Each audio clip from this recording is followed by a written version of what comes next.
Et bonsoir et bienvenue dans ce nouveau live de Planétéo. Je suis Théo et je vous accueille ce soir sur ma planète pour un nouveau live de lecture.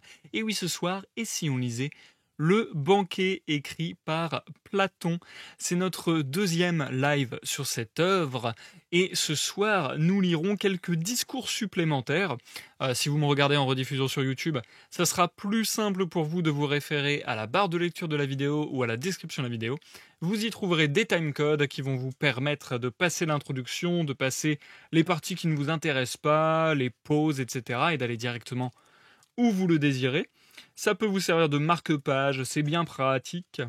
Et donc, si vous avez suivi le premier épisode, vous avez vu que le banquet s'organisait en différents discours. La fois passée, nous avions lu le préambule, l'introduction, le discours de Phèdre, le discours de Pausanias, le discours d'Éric Simac. Et je crois qu'on s'était arrêté là. Oui, tout à fait. Donc ce soir, nous lirons le discours d'Aristophane, le discours d'Agathon et le début du discours de Socrate. Une bonne partie, mais c'est ma stock, donc pas l'ensemble, je pense. Ce qui fait que, vendredi à 21h, on pourra terminer le discours de Socrate et grosso modo l'œuvre, puisque nous devrions en venir à bout en 3 lives. Je pense que ça devrait pouvoir se faire. Bien, pour l'heure, nous sommes en live, donc j'accueille avec plaisir les platoniciens. Bonsoir Blackfreux et bonsoir Algo, j'espère que vous allez bien. Merci d'être là, ça fait plaisir. J'avoue que j'appréhende un peu la lecture de ce soir parce que ça reste quand même de la philosophie, donc même si la fois précédente, on s'est rendu compte que c'était plutôt accessible, plutôt simple, etc., j'ai toujours peur du moment où ça va devenir archi complexe et où je vais être en mode tu peux répéter là. Enfin ouais, j'appréhende toujours ça dans ce genre de texte. Surtout que le texte est écrit d'une manière un peu particulière puisque même si je vous ai dit qu'il est composé de discours, ça c'est un plan qui nous est donné par cette édition. Mais, en réalité, l'œuvre n'a pas été séparée, n'a pas été structurée en différents chapitres, en différentes parties. On est vraiment sur un énorme dialogue, présenté un peu comme du théâtre, avec à chaque fois les noms des intervenants. Sauf que on a vu qu'au final, au sein même de ces interventions qui pourraient laisser penser qu'il n'y a que du dialogue, il y a de la narration. Donc, ce qui fait que, en général, on arrive assez bien à se situer sur qui est en train de prendre la parole, qui est en train de répondre à qui, et ainsi de suite. Ce qui fait que malgré la pléthore de personnages aux noms plus difficiles les uns que les autres, je trouve qu'on arrive bien à suivre la construction du texte, le développement de l'idée. Globalement, je trouve que ça reste quand même très accessible. Et on va espérer, on va croiser les doigts que ça continue à l'être. A priori, je te fais confiance, Blackfreux. Je sais que tu maîtrises. Ça y est, je te donne une réputation. Je sais que tu maîtrises, donc je te fais confiance. Bien, je vous invite à prendre à manger, à boire, avec vos occupations en toute quiétude, tandis que vous m'écoutez. Santé à tous et à toutes. Les deux seuls noms que j'ai retenus de mes cours de philosophie, Platon et Socrate, mais je ne sais plus lequel était l'élève de l'autre. Si je ne dis pas de bêtises, Platon est l'élève de Socrate. Je pense que Blackfreux saura me reprendre là-dessus si je dis de la merde. Mais il me semble que c'est ça. Et je viens de postillonner de manière dégueulasse sur mon micro. Non, non, je ne peux pas. Je ne peux pas, je ne sais pas. Et je reste planté là. J'ai un mouchoir. Peut-être un mouchoir fera-t-il l'affaire. Parce que j'ai pas envie de vous faire du bruit dans les oreilles à laver mon micro. Je vais vous faire de l'ASMR, mouchoir contre micro. Ça va vous détendre. Pas du tout. Bref, peut-être les plus observateurs d'entre vous auront remarqué que mon étagère derrière moi s'est encore alourdie. Pour cause. Alors, comment je vais prendre les choses dans l'ordre? Déjà, Blackfreux nous confirme que Platon était le disciple de Socrate. Donc ça, c'est parfait, ça flatte mon ego. Ensuite, nous sommes mardi. Nous entamons une nouvelle semaine. Et j'ai donc fait un petit message hier sur mes réseaux pour vous dire que j'abandonne officiellement, en quelque sorte, même si ça fait déjà quelques temps que c'est le cas, en fait, hein, donc c'est déjà officieux, J'abandonne pour quelque temps du moins la publication de programmes des lives de la semaine. Il n'y aura plus de programmation très figée comme ça. Je vais arrêter. Avant le lundi, sur Discord, Facebook, Twitter et Instagram, je mettais le programme des lives de la semaine. J'ai décidé d'arrêter parce que en ce moment, je vous en ai parlé en long, en large et en travers, mais j'ai traversé une période un peu difficile, etc. Et là, ça me va mieux d'y aller un peu plus à l'arrache en ce moment. Euh, à terme, c'est pas exclu que je reprenne une programmation comme ça toutes les semaines, mais pour le moment, j'ai juste envie de faire quand j'en ai envie, absolument quand j'en ai envie, et de pouvoir facilement ajouter ou supprimer des lives ou déplacer des lives. Donc voilà, c'est un peu comme ça que je m'organise le mieux en ce moment. Donc voilà, c'était question de l'officialiser, on va dire. Ensuite, sachez que nous lisons le banquet de Platon ce soir et vendredi 21h, ce qui devrait mettre un terme à cette lecture. Ce qui veut dire qu'on va devoir trouver une nouvelle lecture pour enchaîner. Ça sera peut-être l'île mystérieuse de Jules Verne. Il y a de grandes chances, ça se précise de plus en plus en ce sens-là, mais c'est pas encore défini à 100% et je suis voué au changement aussi. Donc voilà, peut-être que ça peut arriver que ça change. Je pensais d'ailleurs vous faire un sondage pour les prochaines lectures. Donc surveillez Discord, surveillez YouTube, je sais pas où est-ce que je ferai ce sondage, mais c'est sûrement les deux plateformes qui risquent le plus d'y passer. Pour prendre la suite, nous avons commencé également dimanche la lecture des aventures du Pierrot Barbare et de Billy dans La Corne des Sables d'Ivoire, écrit par Bob Lennon et David Kuhn. Donc là, c'est un livre-jeu, c'est un genre un petit peu particulier, à la lisière entre la littérature et le jeu de rôle, je dirais. Donc voilà, ça on a commencé ça, je suis très hypé, j'ai très hâte de voir la suite. Pour le moment on a fait seulement la création du personnage et le prologue, donc j'ai hâte d'entrer dans le vif du sujet avec l'acte 1, et j'espère pouvoir poursuivre ça dès ce week-end, soit samedi soit dimanche, dans l'après-midi. T'as grave l'intonation de Bob, impressionnant. Ah tu connais, enfin tu connais, je veux dire, tu es spectatrice. euh, je sais pas si j'ai grave l'intonation de Bob, mais en fait le truc c'est que j'essaie pas forcément de l'imiter, sauf que j'ai tellement vu Bob quand j'étais petit avec The Fantasio 974 et leurs épopées sur Minecraft, que je pense que ça a imprimé sur mon cerveau. Mais c'est vrai que quand je fais le pyro barbare dans la lecture, j'arrête pas de me dire c'est impossible de faire le pyro barbare comme le fait Bob. N'essaie pas de l'imiter, essaie de juste faire ta version. Parce que je trouve que les imitations mal faites, c'est quand même hyper dérangeant, je trouve. Donc, bref, je suis parti sur un débat parallèle, mais du coup, en ce moment, on fait ça et c'est vraiment très cool et j'ai vraiment hâte de voir la suite. Qu'est-ce que j'allais dire également? Ce n'est pas tout, puisque une grosse partie de mon étagère surchargée, c'est pour continuer le tri de ma bibliothèque, le répertoriage et donc, vous l'aurez compris, ce fameux prétexte à discuter des bouquins que j'ai dans ma bibliothèque et un peu en parler avec vous, donner mon avis sur ces œuvres, etc. J'ai derrière moi les lettres G, A, K, il me semble. Je sais jamais, à chaque fois je dis des lettres différentes, mais bon. Je les ai mis là, je les ai mis de côté, je les ai vraiment séparés de ma bibliothèque pour m'obliger à faire ce putain de live que j'annonce depuis 2 mois.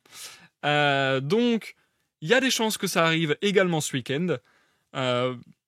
Ça sera de toute manière samedi après-midi et dimanche après-midi. Je sais pas quel jour pour quel concept, mais l'un des deux, ça sera la Corne des Sables d'Ivoire, et l'autre, ça sera la suite de la bibliothèque. Et ça devrait être tout, je pense, pour les lives de cette semaine. Même si, encore une fois, je ne m'interdis pas d'annuler ce que je viens de vous annoncer, ou d'ajouter, ou de déplacer, et tutti quanti. Voilou. Mais ce n'est pas le tout. Ça y est, je sais pas comment poursuivre cette phrase. j'ai vraiment un problème de commencer des phrases sans avoir la fin. C'est terrible.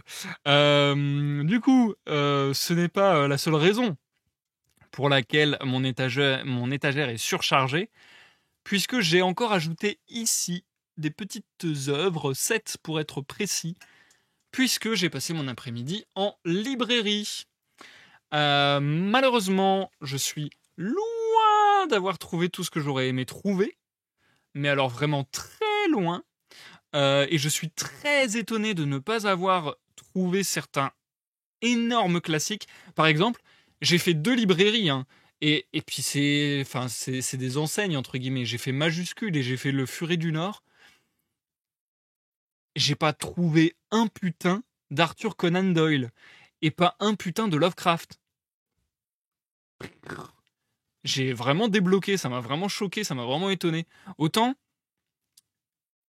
qu'il n'y ait pas des classiques, je peux l'entendre, et encore je trouve ça déjà bizarre, mais parce que là il y avait des classiques tellement classiques que ça me paraissait saugrenu que ça soit pas là. Mais qu'il n'y ait pas des classiques susceptibles de plaire à un public plus jeune, je vais dire, j'étais vraiment, j'étais vraiment perplexe. J'étais vraiment en mode, mais quoi? Lovecraft et Arthur Conan Doyle, donc Sherlock Holmes et Cthulhu, c'est quand même des énormes licences qui ont le vent en poupe.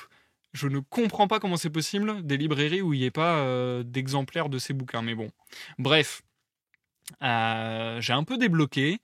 J'ai de mon énorme liste, je n'ai réussi à en trouver que 3 ou 4. Ouais, c'est ça, 4. Et du coup, j'en ai acheté 3 que j'avais même pas prévu d'acheter. Mais bon, c'est bien, ça m'a fait sortir, ça m'a fait respirer du livre. On aime bien l'odeur du livre. Et puis, ça m'a aussi permis de zioter quelques autres auteurs en me disant, ah, c'est vrai que cet auteur, il est intéressant, je l'ai jamais lu, j'aimerais le découvrir. Et je l'ai jamais mis dans ma liste, j'ai jamais pensé à le faire en fait. Il y a des auteurs, en fait, il y a tellement d'auteurs qu'il y a trop d'auteurs qui sont hyper classiques et que c'est impossible pour mon petit cerveau d'instantanément se dire bon, je vais faire une liste exhaustive de tous les auteurs intéressants que je connais. Donc voilà, j'ai vu que j'étais passé à côté de certaines choses, ce qui fait que notamment je suis reparti avec 3 livres que je n'avais pas prévu de prendre. Et donc sur ces 7 bouquins, on va pouvoir également piocher pour les lectures prochaines. Je ne vous dis pas pour le moment lesquelles sont ces nouvelles lectures. Je vous en parlerai très bientôt, certainement en sondage et tout ça. Mais j'attends demain parce que demain je me rends dans une ville plus grande. Et donc peut-être que demain j'aurai l'occasion de passer par une librairie plus grande et de trouver peut-être mon bonheur. J'aimerais bien, franchement, j'aimerais bien vous trouver un Lovecraft parce que je sais que c'est un auteur que vous m'avez beaucoup réclamé, donc je me dis, je vous l'avais promis et je ne trahis pas mes promesses. Donc bref, on va s'organiser de la sorte. Voilà, comme ça, je vous ai un peu dit tout ce que j'avais à vous dire. Et il faut vraiment que j'apprenne à faire plus court et concis, puisque cette introduction commence à durer beaucoup trop longtemps. On va se lancer dans la lecture. C'est terrible parce que à la fois je sais que je parle beaucoup, mais à la fois je peux pas y faire. C'est un réel plaisir. Genre, je sens du plaisir à parler. C'est trop bizarre. Bref. On va pouvoir reprendre donc là où nous nous sommes arrêtés. Je rappelle qu'il n'y a pas de découpe naturelle dans le texte de Platon. Donc c'est moi qui ai fait une découpe complètement arbitrairement après le discours d'Éric Simac et avant le discours d'Aristophane. Je pense que si je reprends ici, je relirai. Ça va me faire relire le dernier paragraphe que je vous ai lu la fois passée. Et ma foi, ça me semble pas déconnant. Faut juste que je check. J'ai fait un tout petit trait au crayon pour savoir. Au crayon de bois, parce que j'aimerais pouvoir l'effacer sans abîmer mon livre. Pour savoir où est-ce que j'allais m'arrêter. Ok. Ok. On est parti donc pour 14 pages de lecture pour commencer. Avec le mythe d'Aristophane, apparemment. Black Freux qui me sert de sommaire, merci. Bien. Bonne écoute à tous, que vous me regardiez en live sur YouTube. Je ne sais plus parler. En live sur Twitch ou en rediffusion sur YouTube. Et à tout à l'heure pour la pause. Le banquet Suite. Alors, répliqua Eryximaque, tu t'imagines, Aristophane, que, après avoir décoché ton trait d'esprit, tu vas t'en tirer. Mais tu devrais plutôt faire attention et parler comme quelqu'un qui va rendre des comptes. Mais peut-être t'en ferai-je grâce, si cela me dit. Il est exact, Eryximaque, reprit Aristophane, que j'ai bien l'intention de parler autrement que vous l'avez fait, toi et Pausanias. À mon avis, en effet, les êtres humains ne se rendent absolument pas compte du pouvoir d'Eros, car s'ils avaient vraiment conscience de l'importance de ce pouvoir, ils lui auraient élevé les temples les plus imposants, dressé des autels et offert les sacrifices les plus somptueux. Ce ne serait pas comme aujourd'hui où aucun de ces hommages ne lui est rendu, alors que rien ne s'imposerait davantage. Parmi les dieux, en effet, nul n'est mieux disposé à l'égard des humains. Il vient à leur secours, il est leur médecin, les guérissant de maux dont la guérison constitue le bonheur le plus grand pour le genre humain. Je vais donc tenter de vous exposer quel est son pouvoir, et vous en instruirez les autres. Mais, d'abord, il vous faut apprendre ce qu'était la nature de l'être humain, et ce qui lui est arrivé. Au temps jadis, notre nature n'était pas la même qu'aujourd'hui, mais elle était d'un genre différent. Oui, et premièrement, il y avait 3 catégories d'êtres humains, et non pas 2, comme maintenant, à savoir le mâle et la femelle. Mais il en existait encore une, 3e, qui participait des 2 autres, dont le nom subsiste aujourd'hui, mais qui, elle, a disparu. En ce temps-là, en effet, il y avait l'androgyne, un genre distinct qui, pour le nom comme pour la forme, faisait la synthèse des 2 autres, le mâle et la femelle. Aujourd'hui, cette catégorie n'existe plus, et il n'en reste qu'un nom tenu pour infamant. Qu'un nom tenu pour infamant. Deuxièmement, la forme de chaque être humain était celle d'une boule, avec un dos et des flancs arrondis. Chacun avait 4 mains, un nombre de jambes égal à celui des mains, 2 visages sur un cou rond avec, au-dessus de ces 2 visages en tout point pareils et situés à l'opposé l'un de l'autre, une tête unique pourvue de 4 oreilles. En outre, chacun avait 2 sexes, et tout le reste à l'avenant, comme on peut se le représenter à partir de ce qui vient d'être dit. Il se déplaçait, en adoptant une station droite comme maintenant, dans la direction qu'il désirait. Et quand il se mettait à courir vite, il faisait comme les acrobates qui font la culbute en soulevant leurs jambes du sol pour opérer une révolution avant de les ramener à la verticale. Comme à ce moment-là, il prenait appui sur 8 membres, ils avançaient vite en faisant la roue.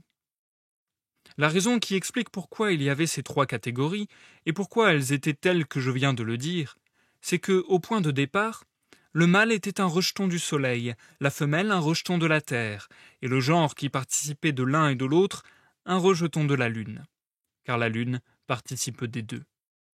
Et si justement eux-mêmes et leur démarche avaient à voir avec le cercle, c'est qu'ils ressemblaient à leurs parents. Cela dit, leur vigueur et leur force étaient redoutables, et leur orgueil était immense. Ils s'en prirent aux dieux, et ce que Homère raconte au sujet d'Éphialte et d'Othos, à savoir qu'ils entreprirent l'escalade du ciel dans l'intention de s'en prendre aux dieux, c'est à ces êtres qu'il convient de le rapporter. C'est alors que Zeus et les autres divinités délibérèrent pour savoir ce qu'il fallait en faire, et ils étaient bien embarrassés. Ils ne pouvaient en effet ni les faire périr et détruire leur race, comme ils l'avaient fait pour les géants en les foudroyant, car c'eût été la disparition des honneurs et des offrandes qui leur venaient des hommes, ni supporter plus longtemps leur impudence. Après s'être fatigué à réfléchir, Zeus déclara « Il me semble, dit-il, que je tiens un moyen pour que tout à la fois les êtres humains continuent d'exister et que, devenus plus faibles, ils mettent un terme à leur conduite déplorable. En effet, dit-il, je vais sur-le-champ les couper chacun en 2. En même temps qu'ils seront plus faibles, ils nous rapporteront davantage, puisque leur nombre sera plus grand.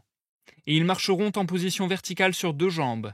Mais, s'ils font encore preuve d'imprudence, et s'ils ne veulent pas rester tranquilles, alors, poursuivit-il, je les couperai en 2 encore une fois, de sorte qu'ils déambuleront sur une seule jambe à cloche-pied. Cela dit, il coupa les hommes en 2, ou comme on coupe les œufs avec un crin. Quand il avait coupé un être humain, il demandait à Apollon de lui retourner du côté de la coupure le visage et la moitié du cou, pour que, ayant cette coupure sous les yeux, cet être humain devint plus modeste. Il lui demandait aussi de soigner les autres blessures. Apollon retournait le visage et ramenant de toutes parts la peau sur ce qu'on appelle à présent le ventre, procédant comme on le fait avec les bourses à cordons, il l'attachait fortement au milieu du ventre en ne laissant qu'une cavité, ce que précisément on appelle le nombril. Puis, il effaçait la plupart des autres plis en les lissant, et il façonnait la poitrine en utilisant un outil analogue à celui qu'utilise le cordonnier pour lisser sur la forme les plis du cuir. Il laissa pourtant subsister quelques plis, ceux qui se trouvent dans la région du ventre, c'est-à-dire du nombril, comme un souvenir de ce qui était arrivé dans l'ancien temps. Quand donc l'être humain primitif eût été dédoublé par cette coupure, chaque morceau, regrettant sa moitié, tentait de s'unir de nouveau à elle. Et passant leurs bras autour l'un de l'autre, ils s'enlaçaient mutuellement, parce qu'ils désiraient se confondre en un même être, et ils finissaient par mourir de faim et de l'inaction causée par leur refus de rien faire l'un sans l'autre. Et quand il arrivait que l'une des moitiés était morte, tandis que l'autre survivait, la moitié qui survivait cherchait une autre moitié, et elle s'enlaçait à elle, qu'elle rencontra la moitié d'une femme entière, la dite moitié étant bien sûr ce que maintenant nous appelons une femme, ou qu'elle trouva la moitié d'un homme. Ainsi l'espèce s'éteignait. Mais, pris de pitié, Zeus s'avise d'un autre expédient. Il transporte les organes sexuels sur le devant du corps de ces êtres humains. Jusqu'alors, en effet, ils avaient ces organes eux aussi sur la face extérieure de leur corps. Aussi, ce n'est pas en s'unissant les uns aux autres qu'ils s'engendraient et se reproduisaient, mais à la façon des cigales en surgissant de la terre. Il transporta donc leurs organes sexuels à la place où nous les voyons, sur le devant, et ce faisant, il rendit possible un engendrement mutuel, l'organe mâle pouvant pénétrer dans l'organe femelle. Le but de Zeus était le suivant. Si, dans l'accouplement, un homme rencontrait une femme, il y aurait génération et l'espèce se perpétuerait. En revanche, si un homme tombait sur un homme, les deux êtres trouveraient de toute façon la satiété dans leur rapport, ils se calmeraient, ils se tourneraient vers l'action, et ils se préoccuperaient d'autre chose dans l'existence.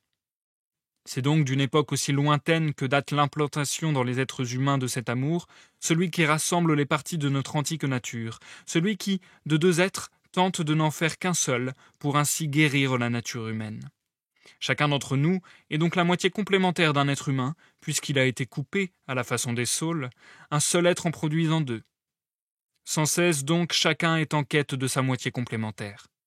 Aussi, tous ceux des mâles qui sont une coupure de ce composé, qui était alors appelé androgyne, recherchent-ils l'amour des femmes, et c'est de cette espèce que proviennent la plupart des maris qui trompent leurs femmes, et pareillement toutes les femmes qui recherchent l'amour des hommes et qui trompent leurs maris.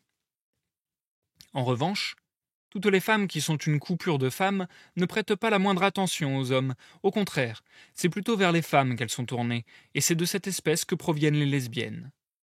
Tous ceux enfin qui sont une coupure de mâles recherchent aussi l'amour des mâles.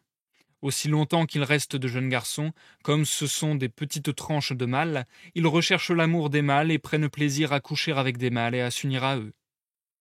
Parmi les garçons et les adolescents, ceux-là sont les meilleurs, car ce sont eux qui, par nature, sont au plus haut point des mâles.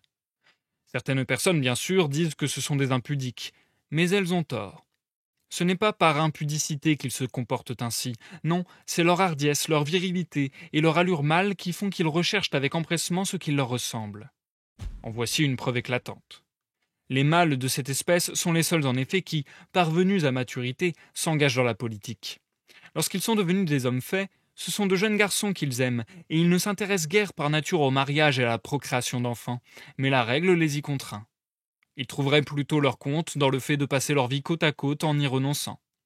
Ainsi donc, de manière générale, un homme de ce genre cherche à trouver un jeune garçon pour amant, et il chérit son amant, parce que dans tous les cas, il cherche à s'attacher à ce qui lui est apparenté.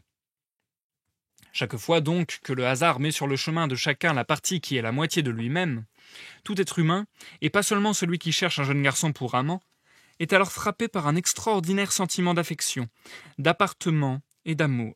D'appartement, qu'est-ce que je raconte? D'apparentement et d'amour. L'un et l'autre refusent, pour ainsi dire, d'être séparés, ne fût-ce que pour un peu de temps. Et ces hommes qui passent toute leur vie l'un avec l'autre ne sauraient même pas dire ce qu'ils attendent l'un de l'autre. Nul ne pourrait croire que ce soit la simple jouissance que procure l'union sexuelle, dans l'idée que c'est là, en fin de compte, le motif du plaisir et du grand empressement que chacun prend à vivre avec l'autre. C'est à l'évidence une autre chose que souhaite l'âme, quelque chose qu'elle est incapable d'exprimer. Il n'en est pas moins vrai que ce qu'elle souhaite, elle le devine et le laisse entendre. Supposons même que, au moment où ceux qui s'aiment reposent sur la même couche, Héphaïstos se dresse devant eux avec ses outils et leur pose la question suivante. Que désirez-vous, vous autres, qu'il vous arrive l'un par l'autre ? Supposons encore que, les voyant dans l'embarras, il leur pose cette nouvelle question. Votre souhait n'est-il pas de vous fondre le plus possible l'un avec l'autre en un même être, de façon à ne vous quitter l'un l'autre ni le jour ni la nuit ?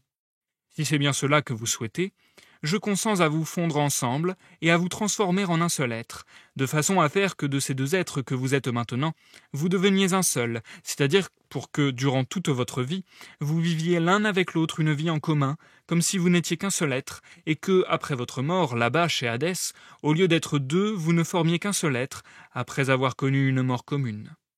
Allons, voyez si c'est là ce que vous désirez, et si ce sort vous satisfait. En entendant cette proposition, il ne se trouverait personne, nous le savons, pour dire non et pour souhaiter autre chose.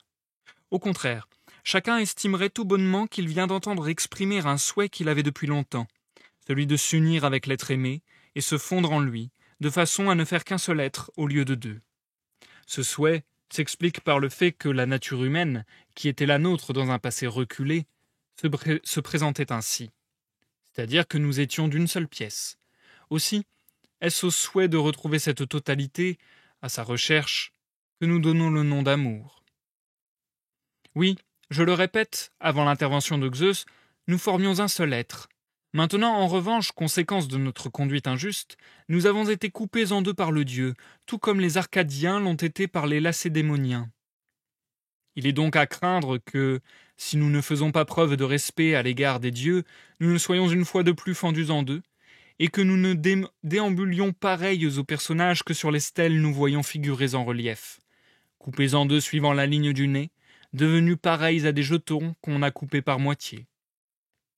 Voilà bien pour quel motif il faut recommander à tout homme de faire preuve en toute chose de piété à l'égard des dieux, pour éviter l'alternative qui vient d'être évoquée, et pour parvenir, en prenant Eros pour notre guide et pour notre chef, à réaliser la première.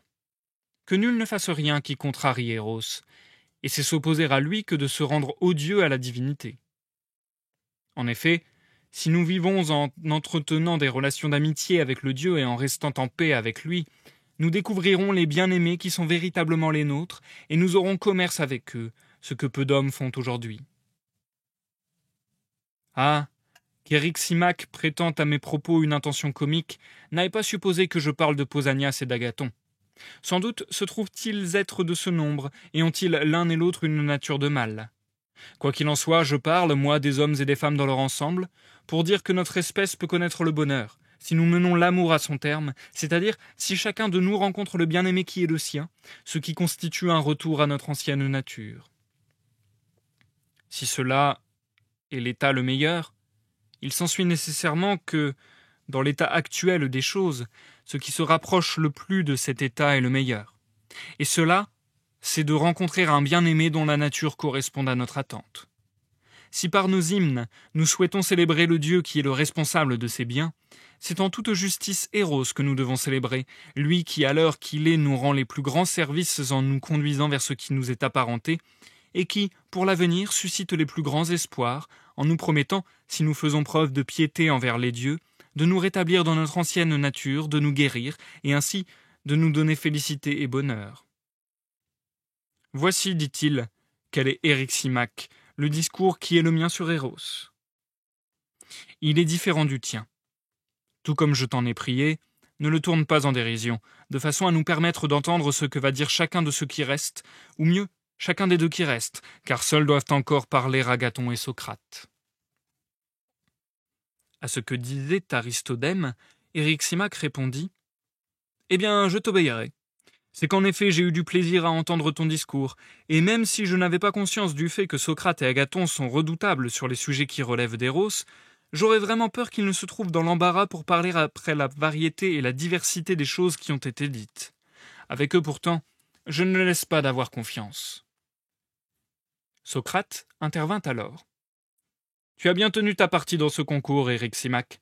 Mais si tu te trouvais dans la situation où je me trouve maintenant, ou plutôt dans celle où, selon toute vraisemblance, je me trouverai quand Agathon, lui aussi, aura fait un beau discours, tu aurais vraiment peur et tu serais dans tous tes états, comme je le suis moi-même à présent. »« Tu veux me jeter un sort, Socrate, reprit Agathon, pour que je sois troublé à l'idée que, comme au théâtre, mon public est dans une grande attente du beau discours que je suis censé devoir prononcer. »« Il faudrait, répliqua Socrate, que je sois bien oublieux, Agathon, moi qui ai été témoin de ta vaillance et de ton assurance, quand tu montais sur l'estrade avec tes acteurs et que tu regardais en face un aussi large public, devant lequel tu allais présenter une œuvre de toi sans être ému le moins du monde. Si maintenant je m'imaginais que tu allais être troublé par le petit public que nous constituons. »« Qu'est-ce à dire, Socrate ? Répliqua Agathon. Tu ne me crois tout de même pas obsédé par le public du théâtre, au point d'ignorer que, aux yeux d'un homme de bon sens, un petit nombre de gens avertis est plus à craindre qu'un grand nombre de gens qui ne le sont pas. »« Ce serait effectivement bien mal de ma part, Agathon, rétorqua Socrate, de te tenir pour un rustre. Je sais bien, au contraire, que si tu tombes sur des gens que tu estimes être des gens avertis, tu leur accorderas plus d'attention qu'au grand nombre. Mais j'ai bien peur que nous ne soyons pas ces gens-là, car nous aussi nous nous trouvions là-bas et faisions partie de la foule. Mais s'il t'arrivait de trouver d'autres gens, des gens avertis, ceux-là, tu aurais sans doute honte devant eux à l'idée que tu pourrais faire quelque chose de laid.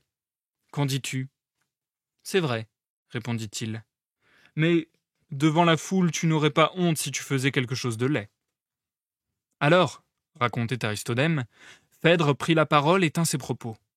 « Mon cher Agathon, si tu réponds à Socrate, il va tenir pour rien le fait que ce qui se passe ici tourne d'une manière ou d'une autre, dès lors qu'il a trouvé quelqu'un avec qui discuter, surtout si c'est un beau garçon. J'éprouve pour ma part beaucoup de plaisir à écouter Socrate quand il discute, mais je suis obligé de veiller à ce que soit prononcé l'éloge en l'honneur d'Eros et d'obtenir de chacun de vous son discours.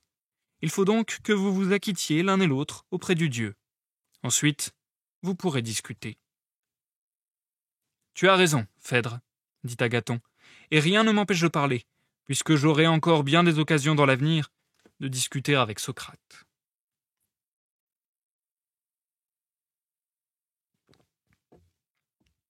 Eh bien, je souhaite d'abord dire comment il me faut régler mon dire, et ensuite j'en viendrai à ce dire.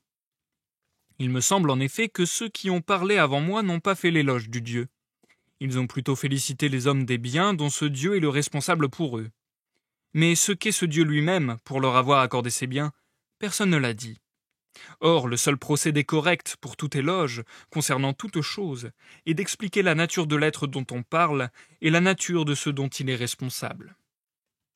C'est exactement de cette façon qu'il est juste de procéder dans l'éloge d'Eros, en montrant d'abord sa nature, et ensuite les dons dont il est responsable. Je déclare donc que parmi les dieux, qui tous sont heureux, Eros, s'il est permis de le dire sans inciter au ressentiment, est le plus heureux, car il est le plus beau et le meilleur. Il est le plus beau car telle est sa nature. D'abord, c'est parmi les dieux le plus jeune, Phèdre. Un bon indice qui vient appuyer ce que je viens de dire se trouve fourni par lui-même. Voyez de quelle fuite il fuit la vieillesse, laquelle, évidemment, est rapide, et vient en tout cas à nous plus rapidement qu'il ne faudrait. La vieillesse, c'est clair, il est tout à fait naturel à Eros de la haïr, et de ne même pas l'approcher fût-ce de loin, tandis qu'il se trouve toujours en compagnie de jeunes garçons et qu'il est toujours jeune. Oui, l'antique adage est juste qui dit « ce qui se ressemble s'assemble ». Et même si je suis d'accord avec Phèdre sur beaucoup d'autres points, je ne lui accorde pas qu'Eros soit plus ancien que Cronos et que Japet.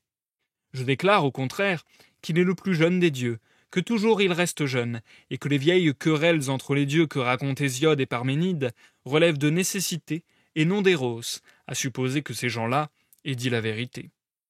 Car ni ces mutilations, ni même ces enchaînements mutuels, sans parler d'une foule d'autres actes violents, ne se seraient produits, si Eros s'était trouvé parmi eux.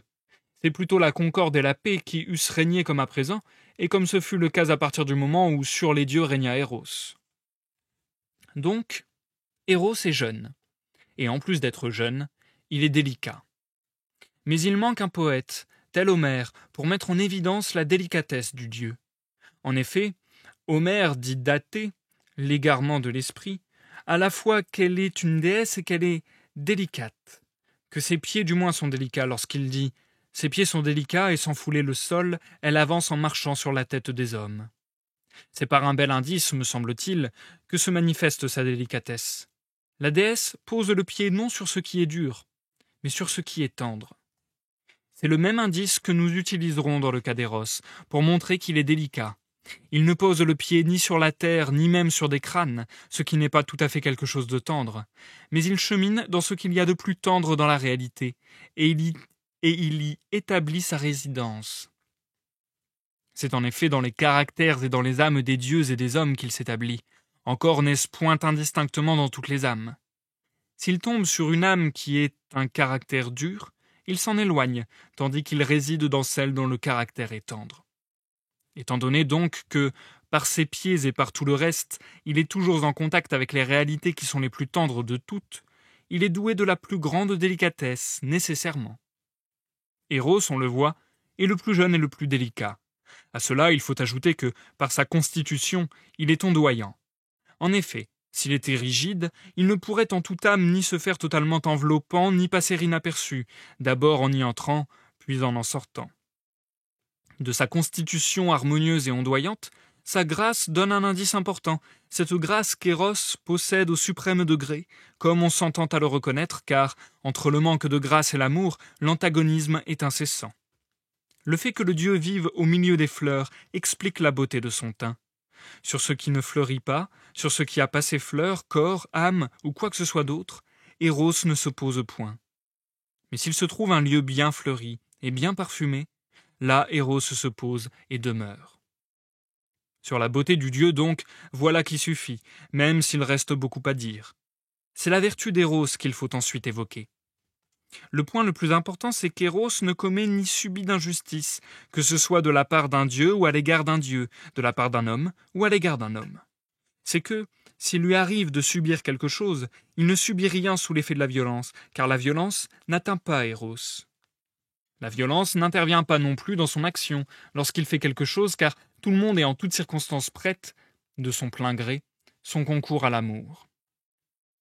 Or, les choses sur lesquelles on tombe mutuellement d'accord de bon gré, ce sont celles que proclament juste les lois, reines de la cité. En plus de la justice, Eros a en partage la modération la plus grande. On est d'accord pour dire que la modération réside dans le fait de dominer plaisirs et désirs. Or, il n'est pas de plaisir plus puissant que celui dispensé par Eros. Si les plaisirs et les désirs inférieurs sont dominés par Eros, et si Eros domine, puisqu'il domine les plaisirs et les désirs, Eros est au suprême degré tempérant. Et si effectivement nous passons au courage, il est certain qu'avec Eros, même Arès ne peut rivaliser. En effet, ce n'est pas Arès qui possède Eros, mais Eros, c'est-à-dire à ce qu'on raconte l'amour pour Aphrodite, qui possède Arès. Or, celui qui possède est plus fort que celui qui est possédé, et celui qui domine, celui qui est plus courageux que les autres, celui-là est le plus courageux de tous. Puis donc, que j'ai parlé de la justice, de la modération et du courage du Dieu, il me reste à évoquer sa science. Autant que faire se peut, il ne faut être en reste de rien. Et tout d'abord, en effet, je tiens à mon tour à mettre à l'honneur l'art qui est le mien, comme l'a fait Éric Simac pour l'art qui est le sien, le Dieu est un poète si savant qu'il peut produire un autre poète.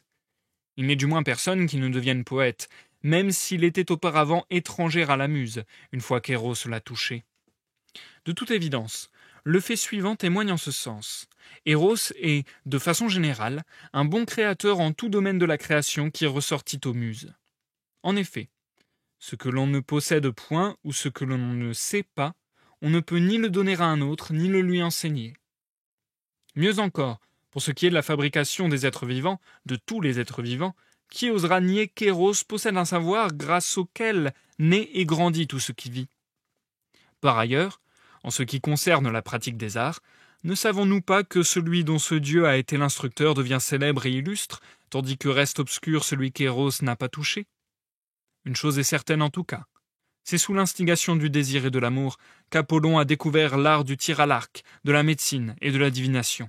si bien que même Apollon est disciple d'Eros, tout comme le sont aussi les muses dans le domaine qui est le leur, Héphaïstos pour le travail du bronze, Athéna pour le tissage, et Zeus pour ce qui est du gouvernement aussi bien des dieux que des hommes.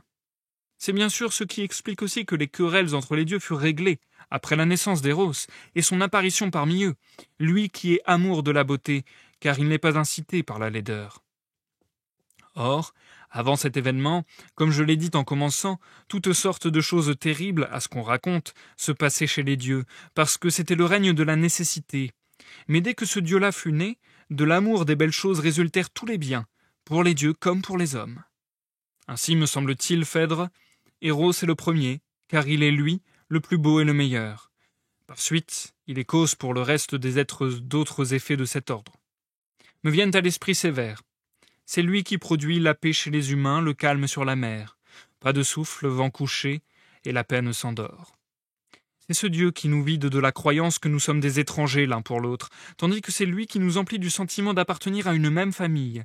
Lui qui a institué toutes les réunions du genre de celles qui nous rassemblent, qui dans les fêtes, dans les chœurs et dans les sacrifices, se fait notre guide, qui apporte la douceur, alors qu'il écarte l'agressivité, qui est généreux en bienveillance, alors qu'il est avare en malveillance, qui se montre propice à ceux qui font preuve de bonté, qui se voit contemplé par les sages et admiré des dieux, qui est envié de qui s'en voit privé, tandis qu'il est précieux à qui s'en voit comblé. Lui qui est le père de la mollesse, de la délicatesse, de la volupté, des grâces, de la passion, du désir, lui qui s'intéresse aux bons et qui se désintéresse des méchants.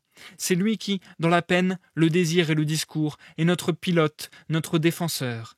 C'est lui notre soutien et notre défenseur le plus efficace. C'est l'honneur de tous les dieux et de tous les hommes, notre guide le plus beau et le meilleur, lui que tout homme doit suivre en le célébrant par de beaux hymnes et en prenant part au chant dont il enchante l'esprit de tous les dieux et de tous les hommes.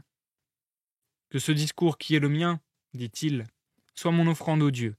Ce discours qui, autant que faire se peut, participe de façon mesurée aussi bien au jeu qu'au sérieux. Lorsque Agathon eut fini de parler, racontait Aristodème, tous ceux qui étaient là acclamèrent le jeune homme pour s'être exprimé d'une façon qui convenait et à lui-même et aux dieux. Et je vais m'arrêter là pour la première partie de lecture de ce soir. Nous marquons une courte pause. Et du coup, merci beaucoup, petit Poulpe dissident, pour ton 6e mois d'abonnement. C'est très très gentil, merci beaucoup.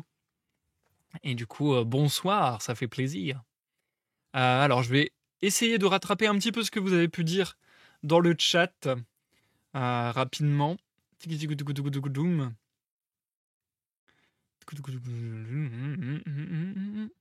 La mythologie, c'est vraiment trop chez père pour moi.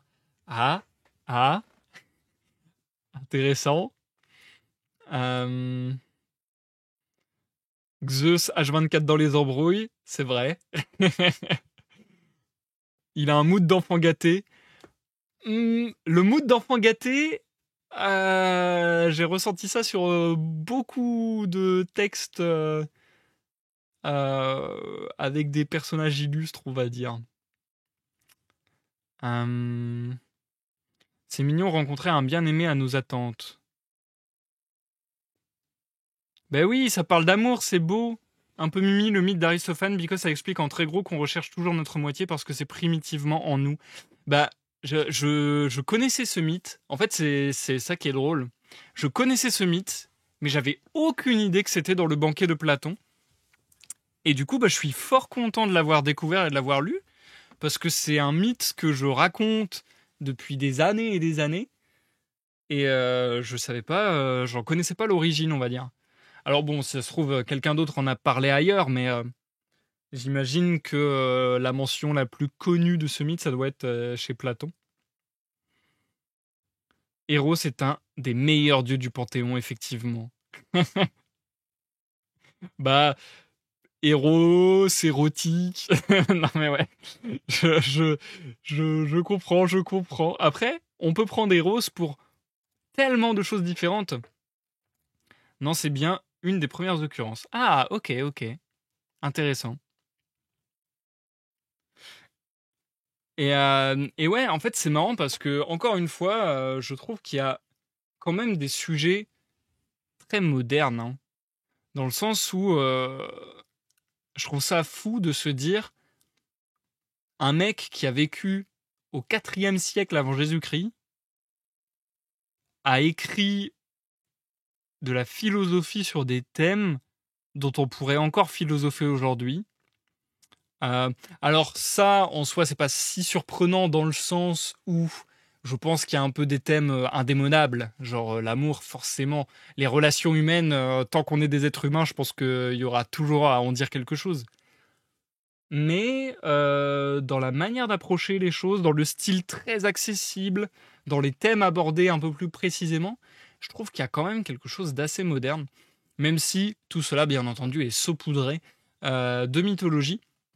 D'ailleurs, là, je dois avouer que sur ce qu'on a lu pour le moment ce soir, je suis un peu moins dans le bail que la première fois. Je pense que j'avais préféré les premiers discours. Là, je suis un peu moins fan. Ça m'a fait plaisir de découvrir du coup ce fameux mythe d'Aristophane, avec le mythe de l'androgyne, que personnellement je connaissais sous le nom du mythe de l'âme sœur, grosso modo. Mais au final, l'âme sœur n'a pas été du tout citée dans cette traduction. Donc je ne sais pas quelle serait la traduction la plus exacte. Mais je crois que le mythe de l'androgyne, j'avais déjà entendu parler aussi, mais je sais pas, je reliais cette petite fiction plutôt au mythe de l'âme sœur. Je sais pas s'il y a d'autres traductions qui disent l'âme sœur, c'est possible en vrai. En tout cas, très intéressant. Donc ça, je suis content de l'avoir découvert. Mais c'est vrai que à part ça, je trouve que les deux discours qu'on vient de lire disent pas grand-chose en fait. Un peu moins. euh, Pas du tout. Alors, pas du tout, petit poulpe dissident. Euh, mais c'est surtout que sur les premiers discours, je trouvais que justement il y avait quelque chose d'un peu plus philosophique que ça, dans le sens où je trouvais qu'il y avait une sorte de développement d'une idée. Là, on est plus sur, comment on appelle ça? C'est une cosmogonie. Vu qu'on part dans la mythologie, etc. Je sais pas si le terme cosmogonie irait très bien ici. Euh, mais un truc comme ça. C'est très basique pour nous, mais à l'époque, c'était quelque chose. Ah ouais. Oui, petit poulpe dissident, merci. Merci de me désaucer tout de suite, ça fait plaisir. Euh, mais du coup, ouais, c'est sûr qu'il faut replacer ça dans son contexte aussi, évidemment. Mais c'est vrai que, je sais pas, je trouve que là, en termes de réflexion philosophique, c'était peut-être un peu plus pauvre. C'était peut-être juste plus, bah voilà, on va vous raconter de la mythologie, on va vous raconter une sorte de cosmogonie, voilà, et puis un peu l'historique du dieu, quoi. Donc je trouve qu'il y avait moins un discours réellement justement sur l'amour et plus un discours sur le dieu, en fait. C'est un peu ça plutôt. Donc du coup, j'ai trouvé ça un petit peu moins intéressant avec des informations que je trouve un peu moins capitales, on va dire. Euh, Surtout que je trouve que du coup, vu que c'est plus tellement, je trouve, de l'ordre de la réflexion philosophique, mais plus de la mythologie, ben, je trouve qu'il y a un ton plus péremptoire. Je sais pas si le mot péremptoire va bien ici. J'essaie d'utiliser des mots de vocabulaire que je ne maîtrise pas bien. Oh, qui détruit d'avance toute objection, contre quoi on ne peut rien répliquer. J'ai super bien utilisé le mot péremptoire, je suis trop chaud. Bref, je trouve que c'est un peu plus péremptoire, parce que du coup là on nous dit plus, bah voilà, il y a eu une histoire, il y a eu une mythologie, c'est comme ci, c'est comme ça. C'est un peu moins sujet à la réponse en fait, quelque part. Parce que presque on pourrait dire que c'est plus de l'ordre de la foi finalement. Donc quelque part, je trouve ouais, il y a moins à pouvoir discuter, même si c'est intéressant. Et ça, c'est une chose que j'ai remarqué aussi en lisant, que je me suis dite, c'est vachement sympa de voir cette forme des discours, du dialogue entre les personnages qui, entre les discours, se vannent, se charrient, se font des petites plaisanteries, et ça met une ambiance vachement sympathique, détendue. Et je me dis, putain, mais c'est comme ça qu'il faut débattre. C'est comme ça qu'il faut débattre. Chacun qui puisse avoir la parole, chacun qui se vanne avec bienveillance, etc. Et je me dis, c'est trop bien comme forme, mais ça représente tellement pas les réalités que j'ai pu rencontrer. J'ai l'impression que les débats philosophiques, ça se passe pas comme ça, en tout cas dans mon imaginaire, je dirais plus contemporain. J'imagine pas se passer j'imagine pas se passer les débats de manière aussi fluide et aussi aussi bienveillante, j'ai pas d'autres mots. Comme dit un grand philosophe, aimer c'est ce qu'il y a de plus beau, aimer c'est monter si haut et toucher les oiseaux, bien entendu. Et toucher les ailes des oiseaux. Ouais, c'est ça. Bref, voilou. Donc je suis un peu moins fan. Et sur le discours d'Aristophane, je suis un peu moins fan du discours d'Aristophane. Est-ce que vous trouvez pas qu'il fait que se répéter en boucle? J'ai eu vraiment l'impression qu'il était... Attendez, c'était Aristophane qui se répétait ou c'était celui d'avant? Je sais plus déjà. Il y en a un des deux que je viens de lire. Ouais, non, c'était pas Aristophane du coup. C'était c'était le premier. C'était qui le premier? J'ai déjà oublié son nom. Ah, j'arrive plus à retrouver les pages. Comment est-ce possible? Je suis perdu. Je suis du père. Donc oui, Éric Simac. Mais qu'est-ce qui se répétait? Ah ben non, c'est Aristophane. Putain, je suis perdu. Je suis perdu. Mais oui, c'est Agathon qui vient de parler. Je suis con. Ok. Donc Aristophane, avec son mythe d'Aristophane, je trouve qu'il ne cessait de se répéter, mais une dinguerie. Genre, pendant 3-4 pages d'affilée, c'était... ils essayaient de se retrouver parce qu'au début on était un, et puis en fait les gens essaient de se complémentariser parce qu'en fait ils sont un, et que... Enfin, et là je suis en mode what. C'est bon, on a compris. Donc ça m'a un peu saoulé au bout d'un moment. Et Agathon, je sais pas, je trouve ça un peu lambda ce qu'il dit. Ça m'a pas transcendé. Tantôt à dire que c'est le dieu le plus vieux, tantôt à dire que c'est le dieu le plus jeune. Enfin ouais, je sais pas. Mais à la fois, c'est aussi intéressant de dire que il y a besoin... Enfin, comment dire? Le truc qui serait intéressant à étudier dans ce discours-là, je pense, mais du coup, il faudrait peut-être entrer plus dans une lecture approfondie, etc., c'est le concept de dire qu'avant, il y avait la nécessité. Ça peut être, je pense que c'est l'idée la plus intéressante du discours d'Agathon, en tout cas de ce que j'ai saisi là comme ça, avec une lecture assez superficielle. Hein, désolé, encore une fois, sur la philosophie, on peut pas entrer dans le détail sur les lives de lecture à voix haute, mais parce qu'il faudrait lire et relire et approfondir et lire les notes et ainsi de suite, se questionner sur ce qui est en train d'être dit en permanence. Mais là, je pointe un point qui me semble être plus intéressant dans le discours d'Agathon. Ce truc de qu'est-ce qu'il entend par avant c'était la nécessité et ensuite il y a eu Eros qui a tout rendu plus beau, etc. Ça c'est un peu l'idée du discours qui m'a interloqué. Sans savoir franchement ce que j'en pense, pour être honnête. Bref, merci encore Petit Poulpe Dissident pour l'abonnement et merci d'être passé, ça fait plaisir. Des bisous, à bientôt. Et toukoutoukoutoukoum. Sans spoiler, Platon, il va un peu dire que c'est un peu trop rhétorique, voire fallacieux la manière dont ils ont exposé leurs idées. Oh. Ah, ça va être intéressant alors. Mais c'est ça aussi que j'aime bien. En fait, j'aime bien parce que c'est l'œuvre de Platon, mais on a une multitude de discours qui ne vont pas tous de concert.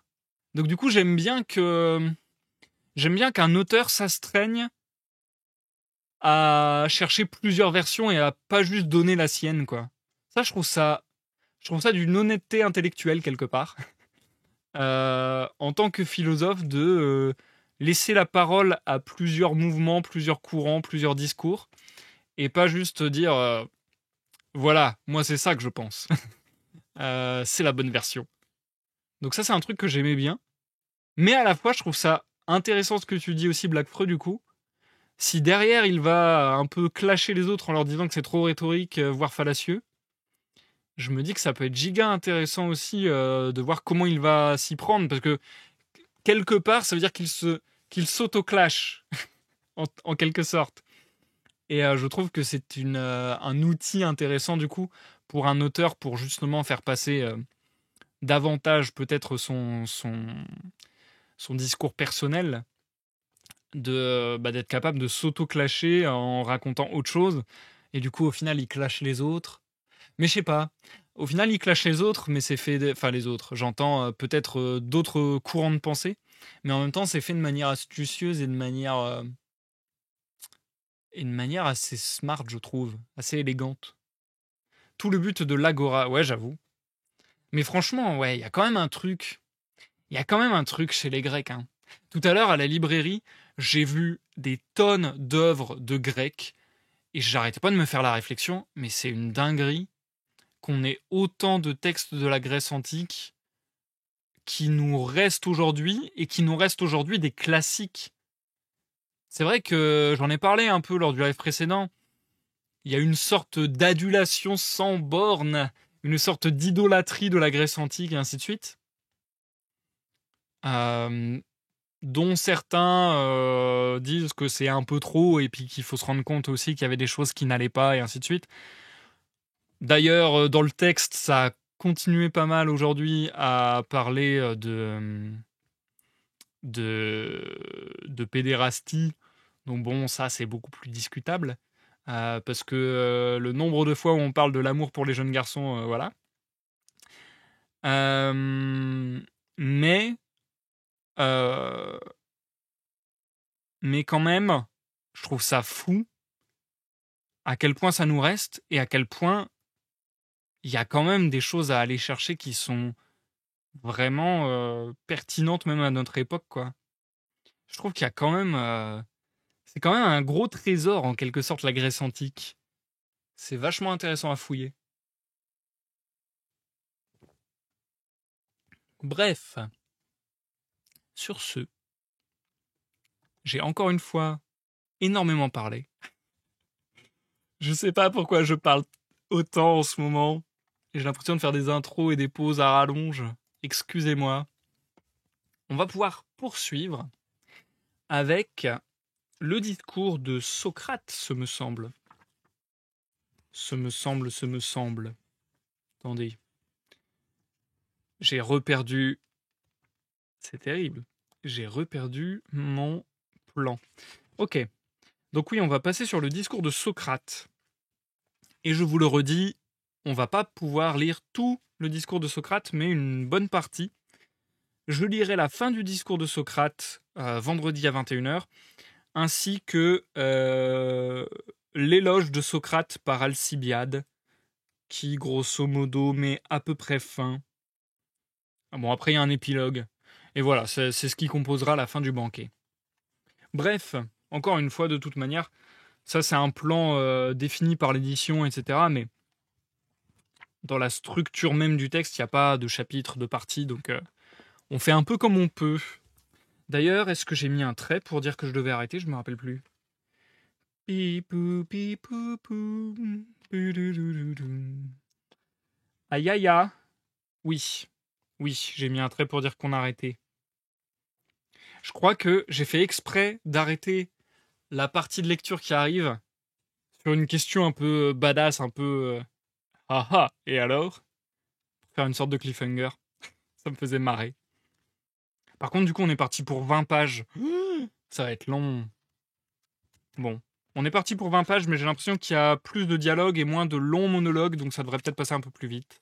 Bref, c'est pas grave. J'aurais peut-être dû faire 3 parties de lecture, mais il n'y en aura que 2. Je te souhaite une bonne écoute, Blackfreux, bonne écoute à tous ceux nombreux du chat et à ceux qui me regardent en rediffusion sur YouTube. Et à dans quelques dizaines de minutes pour l'outro. Je relis le paragraphe précédent pour relier les wagons.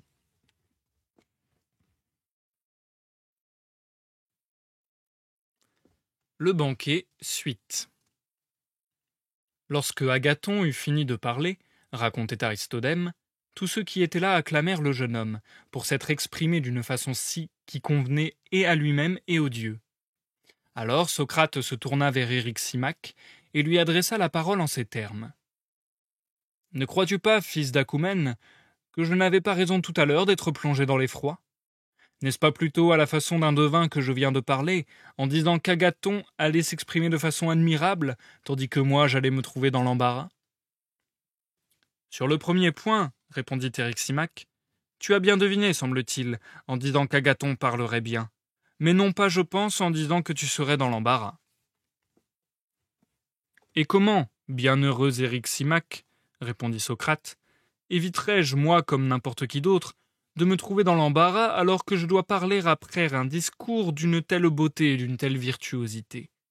Certes, tout n'y est pas admirable au même degré, mais dans la péroraison, qui n'aurait été frappé par la beauté des mots aussi bien que des expressions. Pour ma part, j'avais le sentiment que je n'étais en mesure de rien dire dont la beauté approchât de cela, et pour un peu je me serais enfui, si j'avais pu le faire. C'est que ce discours me rappelait Gorgias, au point de me faire éprouver ni plus ni moins l'impression qu'évoque Homère. J'avais peur qu'à la fin de son discours, Agathon envoyât Gorgias, le redoutable orateur, chercher le mien, et que sa tête ne me transformât en pierre, me rendant par le fait même muet. C'est alors, oui, que j'ai compris que j'étais ridicule. Lorsque je vous promettais de faire à mon tour de conserve avec vous un éloge d'Eros, et quand je déclarais que j'étais redoutable sur les sujets qui relèvent d'Eros, alors je ne savais rien sur la manière dont il convient de faire un éloge.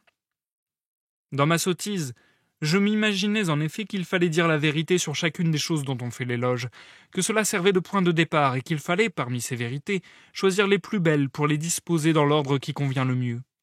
Et j'étais naturellement tout fier à la pensée que j'allais bien parler, puisque je connaissais la vraie manière de faire un éloge de n'importe quoi. Mais en fait, selon toute apparence, ce n'est pas la bonne façon de faire l'éloge de quelque chose. Il faut plutôt doter l'être considéré des qualités les plus grandes et les plus belles possibles, qu'il se trouve les posséder ou non, et même s'il ne les présente pas, cela n'a aucune importance. En effet, nous sommes convenus d'avance, à ce qu'il paraît, que chacun de nous ferait semblant de faire l'éloge d'Eros, et non pas qu'il en ferait vraiment l'éloge. Voilà bien pourquoi, j'imagine, vous remuez ciel et terre dans vos discours, pour doter Eros de tous les attributs, pour proclamer l'excellence de sa nature et l'importance de ses bienfaits, de façon à faire apparaître qu'il est le plus beau et le meilleur possible. Aux ignorants cela va sans dire, mais non point en tout cas, j'imagine, à ceux qui savent à quoi s'en tenir. Et certes, c'est une chose belle et solennelle que l'éloge. Mais moi, évidemment, j'ignorais de quelle façon on faisait un éloge, et comme je l'ignorais, je vous ai promis de faire à mon tour un éloge d'Eros. Ma langue l'a promis, mais nullement mon cœur. Au revoir, donc. Je ne veux plus faire un éloge de cette façon, j'en serais bien incapable. Pourtant, à condition de m'en tenir à la vérité, j'accepte de prendre la parole, à ma manière, et sans rivaliser avec les discours qui furent les vôtres, car je ne veux pas m'exposer au ridicule. Vois donc, Phèdre, s'il est besoin d'un discours de ce genre, qui fasse entendre des choses vraies au sujet d'Eros, mais avec des mots et un ordonnancement des expressions qui me viendront au fil du discours. Alors, racontait Aristodème, Phèdre et les autres lui enjoignirent de parler comme il croyait devoir le faire. Encore un moment, Phèdre, poursuivit Socrate, laisse-moi poser quelques petites questions à Agathon, pour que je me mette bien d'accord avec lui avant de commencer mon discours. Je te laisse faire, répliqua Phèdre. Vas-y, pose tes questions. Après quoi, racontait Aristodème, Socrate commença à parler à peu près en ces termes. Assurément, mon cher Agathon, tu as, selon toute vraisemblance, donné un bel exorde à ton discours, en disant qu'il fallait d'abord montrer quelle est la nature d'Eros, puis ce en quoi consiste son action. Cette entrée en matière me plaît beaucoup. Poursuivons donc, je te prie, sur Eros. Puisque d'une façon belle et grandiose tu t'es expliqué sur sa nature, dis-moi encore ceci. Est-il dans la nature d'amour d'être l'amour de quelqu'un ou de quelque chose, ou de personne ou de rien ? Je ne te demande pas si Eros est le fils d'une mère ou d'un père, car il serait ridicule de poser la question de savoir si Eros est un Eros qui a une mère ou un père. Mais il en va comme si, à propos du père en tant que tel, je posais la question suivante. le père est-il père de quelqu'un ou de personne? Tu ne manquerais pas de me répondre si tu voulais me faire une réponse correcte. En tout cas, le père est le père d'un fils ou d'une fille, n'est-ce pas? Bien sûr, répondit Agathon. Ne dirais-tu pas la même chose de la mère? Agathon convint aussi de cela. Réponds encore, reprit Socrate, à quelques questions de plus, pour que tu comprennes mieux où je veux en venir. Si je te posais la question suivante, eh bien le frère, en tant qu'il est frère, est-il le frère de quelqu'un, oui ou non? Il répondit que oui. Il est donc frère d'un frère ou d'une sœur? Il acquiesça.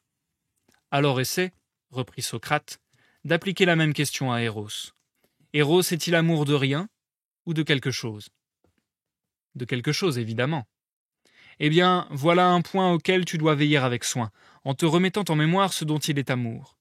Tout ce que je veux savoir, c'est si Eros éprouve oui ou non le désir de ce dont il est amour. Assurément, il en éprouve le désir, répondit-il. Est-ce le fait de posséder ce qu'il désire et ce qu'il aime qui fait qu'il le désire et qu'il l'aime, ou le fait de ne pas le posséder? Le fait de ne pas le posséder, cela du moins est vraisemblable, répondit-il. Examine donc, reprit Socrate, si au lieu d'une vraisemblance il ne s'agit pas d'une nécessité. Il y a désir de ce qui manque, et il n'y a pas désir de ce qui ne manque pas. Il me semble à moi, Agathon, que cela est une nécessité qui crève les yeux. Que t'en semble-t-il? C'est bien ce qu'il me semble, répondit-il. Tu dis vrai. Est-ce qu'un homme qui est grand souhaiterait être grand? Est-ce qu'un homme qui est fort souhaiterait être fort? C'est impossible, suivant ce que nous venons d'admettre. Cet homme ne saurait manquer de ses qualités puisqu'il les possède. Tu dis vrai. Supposons en effet, dit Socrate, qu'un homme qui est fort souhaite être fort, qu'un homme qui est rapide souhaite être rapide, qu'un homme qui est en bonne santé souhaite être en bonne santé, car quelqu'un estimerait peut-être que, en ce qui concerne ces qualités et toutes celles qui ressortissent au même genre, les hommes qui sont tels et qui possèdent ces qualités désirent encore les qualités qu'ils possèdent. C'est pour éviter de tomber dans cette erreur que je m'exprime comme je le fais. Si tu considères, Agathon, le cas de ces gens-là, il est forcé qu'ils possèdent présentement les qualités qu'ils possèdent, qu'ils le souhaitent ou non. En tout cas, on ne saurait désirer ce que précisément l'on possède. Mais supposons que quelqu'un nous dise « Moi qui suis en bonne santé, je n'en souhaite pas moins être en bonne santé. Moi qui suis riche, je n'en souhaite pas moins être riche. Cela même que je possède, je ne désire pas moins le posséder. » Nous lui ferions cette réponse. Toi, bonhomme, qui es doté de richesse, de santé et de force, c'est pour l'avenir que tu souhaites en être doté, puisque, présentement en tout cas, bon gré mal gré, tu possèdes tout cela. Ainsi, lorsque tu dis éprouver le désir de ce que tu possèdes à présent, demande-toi si ces mots ne veulent pas tout simplement dire ceci. Ce que j'ai à présent, je souhaite l'avoir aussi dans l'avenir. Il en conviendrait, n'est-ce pas? Agathon, racontait Aristodème, reconnut qu'il en était ainsi, et Socrate poursuivit. Dans ces conditions, aimer ce dont on n'est pas encore pourvu et qu'on ne possède pas, n'est-ce pas souhaiter que dans l'avenir ces choses-là nous soient conservées et nous restent présentes? Assurément, répondit-il. Aussi l'homme qui est dans ce cas et quiconque éprouve le désir de quelque chose désire ce dont il ne dispose pas et ce qui n'est pas présent, et ce qu'il n'a pas, ce qu'il n'est pas lui-même, ce dont il manque, tel est le genre de choses vers quoi vont son désir et son amour. Assurément, dit-il. Poursuivons donc, dit Socrate, et récapitulons les points sur lesquels nous sommes tombés d'accord dans la discussion. N'est-il pas vrai, premièrement, qu'Eros porte sur quelque chose, et deuxièmement, qu'il porte sur quelque chose dont on est dépourvu dans le moment présent? Oui, répondit-il.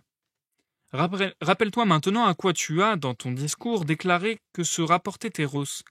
Si tu le souhaites, je vais te le rappeler moi-même. Tu nous racontais à peu près, je crois, que les dieux avaient réglé leurs différends grâce à l'amour du beau, car il ne saurait y avoir d'amour du laid. C'est à peu près ce que tu as dit, n'est-ce pas? C'est bien ce que j'ai dit, répondit Agathon. Ta réponse est correcte, mon ami, reprit Socrate. Et s'il en est comme tu le déclares, Eros ne devrait-il pas être amour de la beauté, et non de la laideur? Il acquiesça. N'avons-nous pas admis qu'il aime ce dont il manque et ce qu'il n'a pas? Oui, répondit-il. Par conséquent, Eros manque de beauté, et il n'en a pas.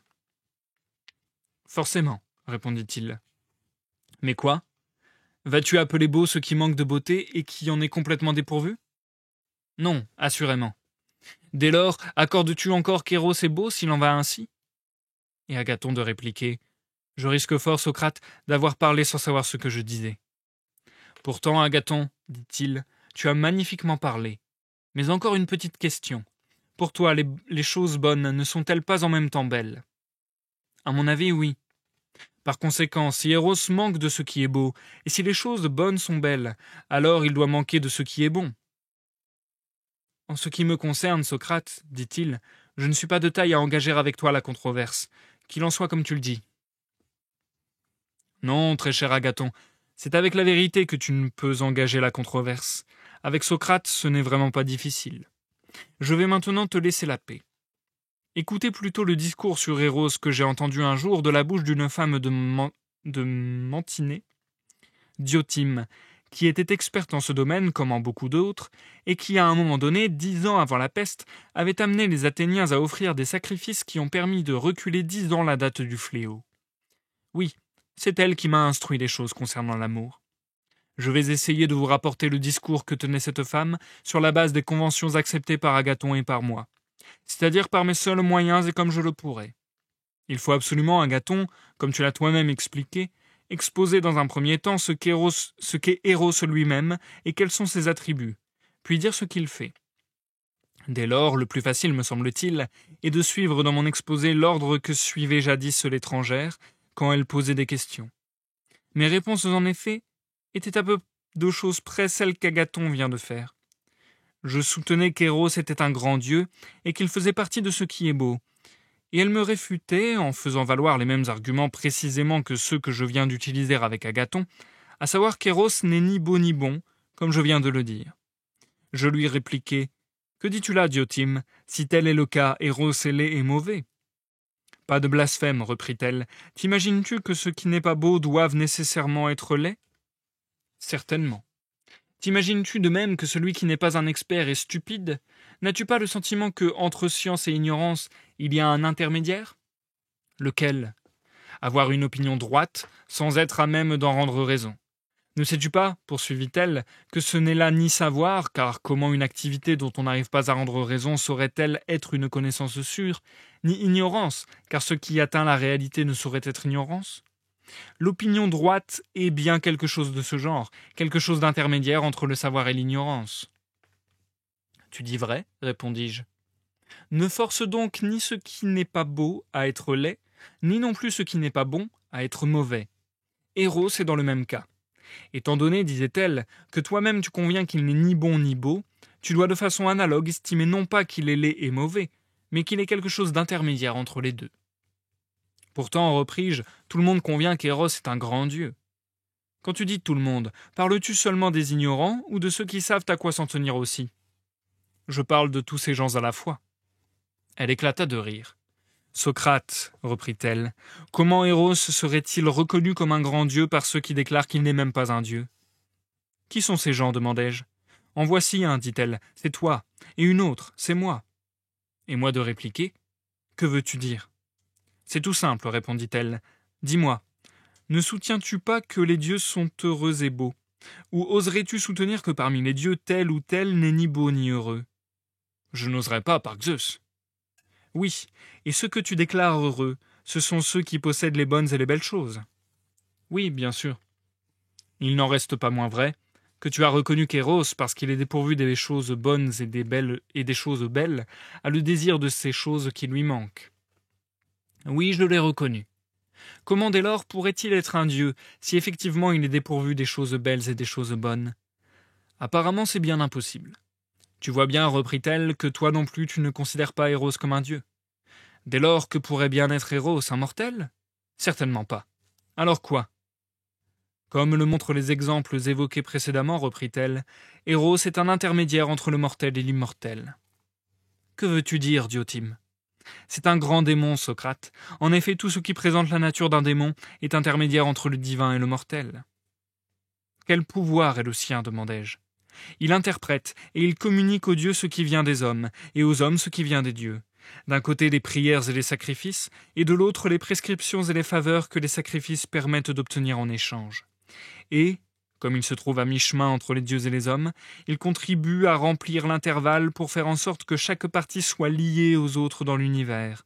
De lui procède la divination dans son ensemble, l'art des prêtres touchant les sacrifices, les initiations, les incantations, tout le domaine des oracles et de la magie. Le dieu n'entre pas en contact direct avec l'homme, mais c'est par l'intermédiaire de ce démon que de toutes les manières possibles les dieux entrent en rapport avec les hommes et communiquent avec eux, à l'état de veille ou dans le sommeil. Celui qui est un expert en ce genre de choses est un homme démonique, alors que celui, artisan ou travailleur manuel, qui est un expert dans un autre domaine, celui-là n'est qu'un homme de peine. Bien entendu, ces démons sont nombreux et variés, et l'un d'eux est Eros. Quel est son père, repris-je, et quelle est sa mère? C'est une assez longue histoire, répondit-elle. Je vais pourtant te la raconter.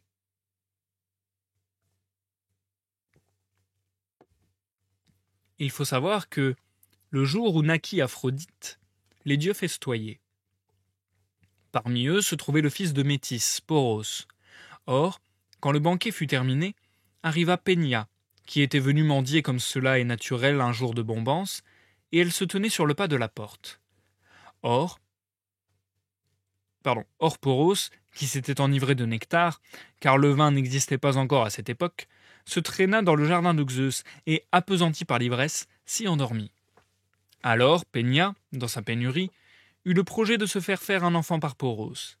Elle s'étendit près de lui et devint grosse d'Eros. Si Eros est devenu le suivant d'Aphrodite et son servant, c'est bien parce qu'il a été engendré lors des fêtes données en l'honneur de la naissance de la déesse. Et si en même temps il est par nature amoureux du beau, c'est parce qu'Aphrodite est belle. Puis donc, qu'il est le fils de Poros et de Pénia, Eros se trouve dans la condition que voici. D'abord, il est toujours pauvre, et il s'en faut de beaucoup qu'il soit délicat et beau, comme le croient la plupart des gens. Au contraire, il est rude, malpropre, va-nu-pied, et il n'a pas de gîte, couchant toujours par terre et à la dure, dormant à la belle étoile sur le pas des portes et sur le bord des chemins, car, puisqu'il tient de sa mère, c'est l'indigence qu'il a en partage.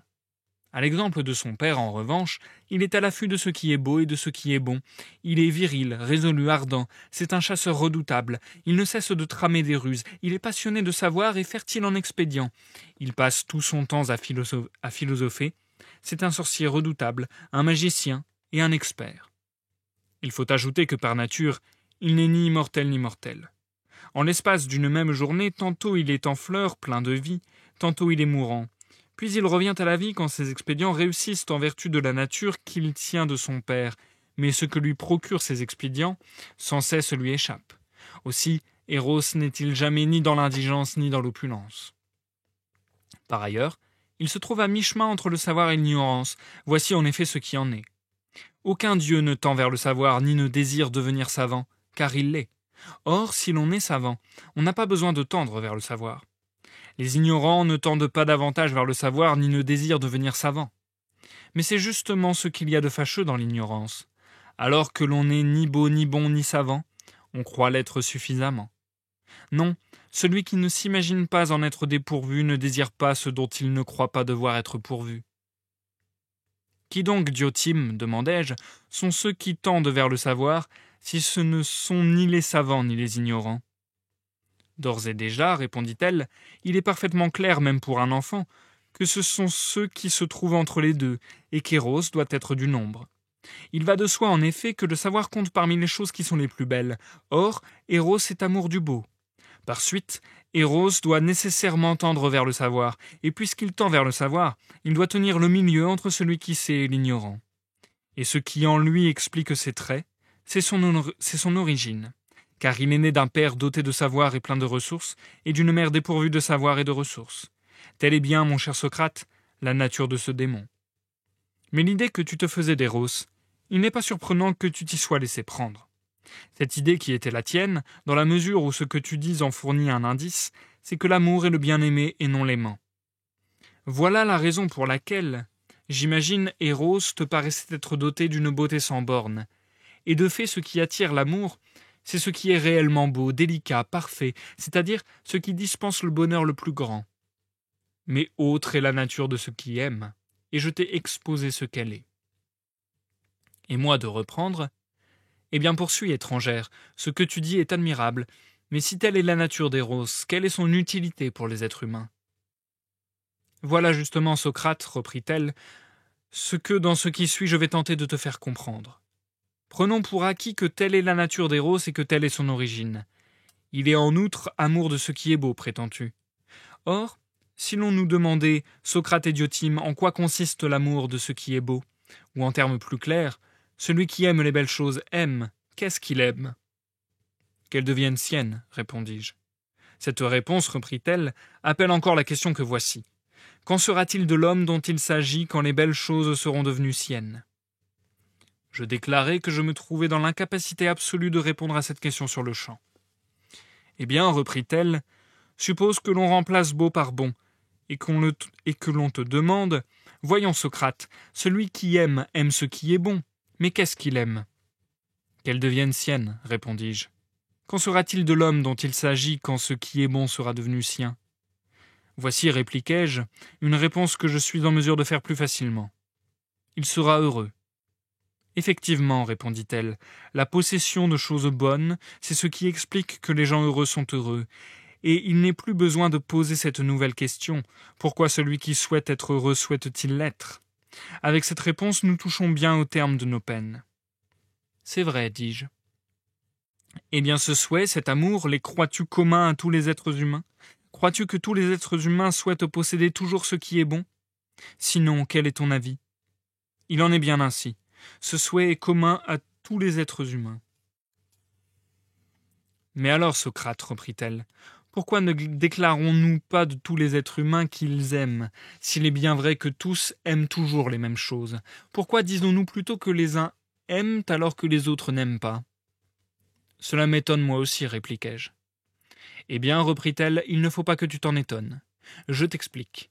Après avoir mis à part une espèce particulière d'amour, nous lui donnons un nom, et ce nom que nous lui donnons est celui qui désigne l'amour en général. Mais pour les autres espèces, nous employons d'autres noms. Y a-t-il un autre cas pareil? Demandai-je.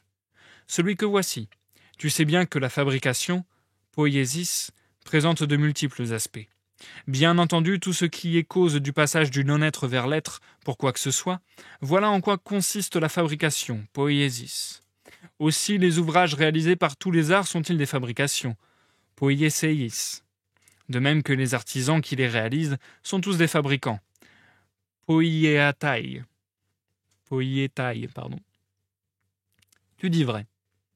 Mais pourtant, reprit-elle, tu sais bien qu'on ne donne pas à ces gens le nom de poètes, poietai, mais qu'ils portent d'autres noms. De la fabrication, poiesis, dans son ensemble, on a distingué une partie, celle qui se rapporte à la musique et à la métrique, et on lui donne le nom du tout. Cette partie seulement s'appelle poésie, poiesis, et ceux qui ont pour domaine la poésie, poiesis, seulement sont appelés poètes, poietai. Tu dis vrai, répliquai-je. Eh bien, il en va de même pour l'amour. En résumé, tout ce qui est désir de ce qui est bon, tout ce qui est désir du bonheur, voilà en quoi consiste pour tout le monde le très puissant Éros, l'éros perfide. Tandis que les uns y tendent par des voies diverses, en s'intéressant soit aux richesses, soit aux exercices du corps, soit à l'acquisition du savoir, sans qu'on dise qu'ils aiment, Eran, ou qu'ils méritent le nom d'amoureux, Erastai, les autres qui se tournent vers une espèce particulière d'amour et qui s'y adonnent, réservent pour eux les noms qui s'appliquent à l'amour en général. Amour, Eros, aimé, Eran, et amoureux, Erastai. Tu as des chances de dire vrai, répondis-je. Il y a bien aussi un récit qui raconte que chercher la moitié de soi-même, c'est aimer. Ce que je dis moi, c'est qu'il n'est d'amour ni de la moitié ni du tout, à moins par hasard que ce soit mon ami, une bonne chose, car les gens acceptent de se faire couper les mains et les pieds quand ces parties d'eux-mêmes leur semblent mauvaises. Je ne crois pas, en effet, que chacun s'attache à ce qui lui appartient, sauf si l'on s'entend pour appeler bon ce qui nous appartient, ce qui est à nous, et mauvais ce qui nous est étranger. En effet, les êtres humains n'aiment rien d'autre que ce qui est bon. N'est-ce pas ton avis?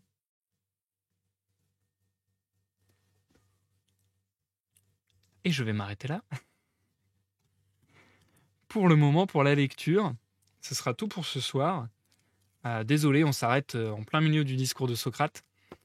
On le poursuivra vendredi à 21h. Si vous regardez sur YouTube, cherchez la playlist « Et si on lisait le banquet ?» et vous aurez les 3 épisodes à la filée. Hop. Nous passons à l'outro du live, les amis.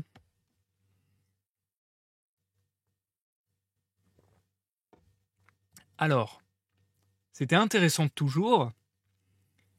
C'était toutefois beaucoup plus sportif, là, je dois avouer. Parce que là, du coup, Socrate a décidé de ne pas faire un discours à la manière des autres. D'ailleurs, c'est très drôle et ça revient à ce que disait Black Freud tout à l'heure. C'est très drôle la manière dont Socrate met à mal les discours des précédents interlocuteurs, notamment Aristophane, notamment Agathon, pardon. C'est très drôle la manière dont il le fait parce que il a l'air de le faire avec une certaine bienveillance. Alors, ça pourrait être quand même pris pour de la moquerie, mais je trouve qu'il y a une certaine bienveillance parce que quand même, quand Agathon s'écrase entre guillemets devant lui et commence à dire ah ouais mais moi je suis pas capable de converser de cette manière et tout, et ben il y a quand même Socrate qui, alors ça pourrait être vu comme méprisant ou ça peut être vu au contraire comme un accompagnement. Socrate qui dit mais non, c'est parce que tu peux pas controverser la vérité, tu peux pas me controverser moi. Donc en gros je dis la vérité, mais c'est quand même intéressant parce qu'après il lui prend la main entre guillemets pour question après question et développement après développement essayer de montrer comment lui il construit son discours, comment lui il construit sa pensée et comment il l'amène complètement ailleurs, quoi. Donc du coup, c'est vrai que le discours de Socrate ne ressemble pas du tout à ceux des précédents interlocuteurs. Euh, mais ça rend ça aussi un peu plus complexe, je trouve. C'est à la fois fluide et simple, parce qu'on est dans le dialogue et parce que les questions-réponses semblent s'enchaîner de manière très logique. Mais je trouve que ça semble s'enchaîner de manière très logique. Sauf que, du coup, je trouve que ça va un peu vite, entre guillemets, d'une idée à l'autre, et que le développement s'enchaîne rapidement sans qu'on prenne le temps d'expliciter pour quelle raison telle réponse amène telle question et telle question amène telle réponse exactement. Du coup, je trouve ça un chouïa plus compliqué, je sais pas. Un chouïa plus compliqué, j'ai l'impression, à suivre. Euh, et tant et si bien que là, j'ai un peu de mal à dire quelle est la thèse, quoi. J'ai l'impression qu'il faudrait que je me plonge davantage dans le bouquin et que j'étudie davantage les questions et les réponses pour me dire ah oui, ok, là, il questionne tel aspect du problème et du coup, il apporte telle solution, entre guillemets. Mais c'est vrai que voilà, je trouve ça fluide, agréable, voilà, sympa et ça semble logique. Mais à la fois, j'ai l'impression que ça nécessiterait qu'on se pose un peu plus et qu'on aille plus dans une lecture approfondie, justement, euh, pour avoir exactement la pensée de l'auteur, on va dire. En tout cas, ça reste intéressant.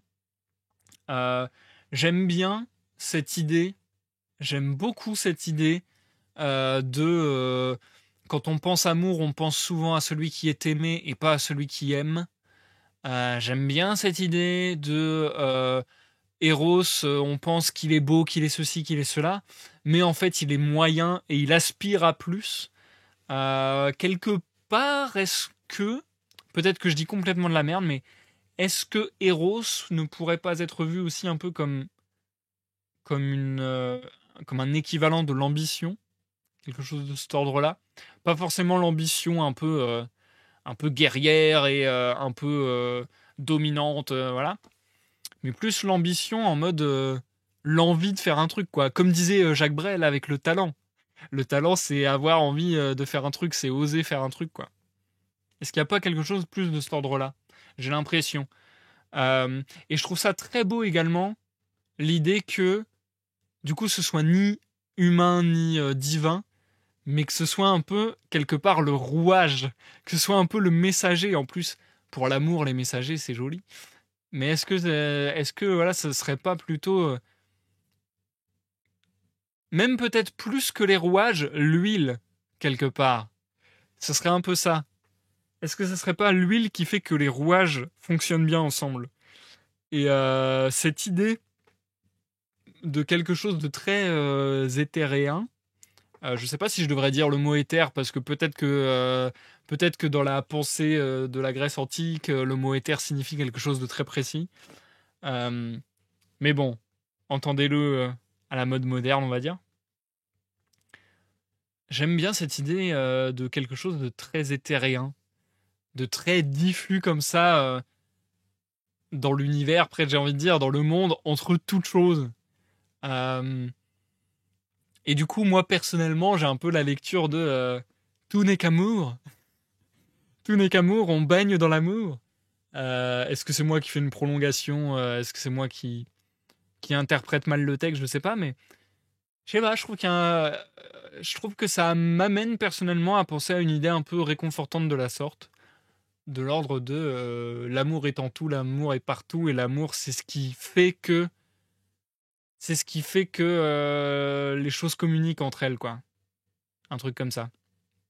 J'aime bien cette idée. Enfin bon, si vous avez d'autres interprétations, si vous avez des commentaires à faire sur la lecture, à faire sur l'œuvre, n'hésitez pas. N'hésitez pas également à laisser un like ou un dislike si vous m'avez regardé sur YouTube, selon votre appréciation de tout cela. N'hésitez pas à vous abonner à la chaîne et tutti quanti. Nous terminerons la lecture du banquet de Platon vendredi à 21h. Nous poursuivrons samedi et dimanche dans l'après-midi, vraisemblablement, la lecture des aventures du Pierrot Barbare et de Billy dans la corne des sables d'ivoire, par Bob Lennon. Et également le tri de ma bibliothèque avec les lettres G à K, si je dis pas de conneries, devrait arriver en ce week-end. Donc voilà, on a quand même pas mal de rendez-vous cette semaine, c'est cool. Je vous dis merci encore une fois, Petit Poulpe Dissident, Blackfreux, Algo, de m'avoir accompagné un petit peu sur ce live, ça fait plaisir. Merci encore, Petit Poulpe, pour ton sub, c'est vraiment très très gentil.